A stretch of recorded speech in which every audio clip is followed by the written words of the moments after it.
बिस्मिल्लाहिर्रहमानिर्रहीम। अस्सलाम वालेकुम नाज़रीन। कराची का इलाका है सज्जानी टाउन, जहां पर चाइना कटिंग का काम ज़ोरों शोर से जारी है। किसी भी महकमे का इस इलाके में चेक एंड बैलेंस मुकम्मल तौर पर ज़ीरो है।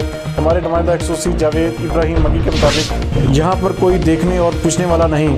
गरीब आवाम को खुलेआम धोखा दिया जा रहा है। एक ही प्लाट की चार फाइलें बनाकर गरीब आवाम से पैसे बटोरे जा रहे हैं। किसी का प्लाट है तो कब्जा किसी और का। इलाका मकीनों का कहना है कि गरीब आवाम को इन धोखेबाजों के चुंगल से बचाया जाए। अगर गवर्नमेंट यही जगह कानूनी तरीके से इन गरीब लोगों को बेचे तो कोई इसमें दो नंबरी नहीं कर सकता।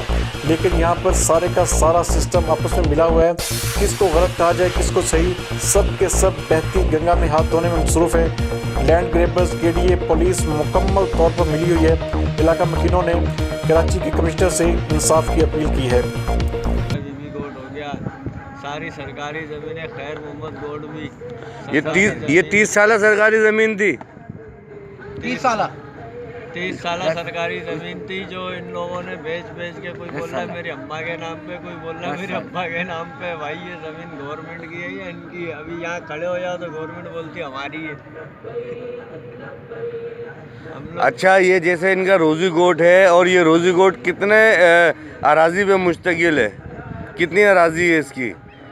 कितने एकड़ पे? 3 एकड़ के ऊपर, 4 एकड़ के ऊपर, 5 एकड़ के ऊपर बना हुआ। कितने एकड़ के ऊपर है? 105 एकड़ के ऊपर बना हुआ है। हाँ नाज़रीन, जैसे कि देखें ये 105 एकड़ के ऊपर बना हुआ है। और ये गोट माफिया जो रहते हैं यहाँ पर लोग, इन्होंने जो है 5 एकड़ को 155 एकड़ किया है। आला अफसरान से गुजारिश ये है कि इनके जो इन्होंने बंगले बनाए हुए हैं या इन्होंने घर बनाए हुए हैं, यहाँ से एंटी इंक्रोचमेंट शुरू करें और लोगों के जो सरकारी ज़मीन जो है, सरकार की ज़मीन है, सरकार के पास वापसी आए और इस ज़मीन को बेच के सरकार अपना पाकिस्तान का कर्जा निपटा सकती है।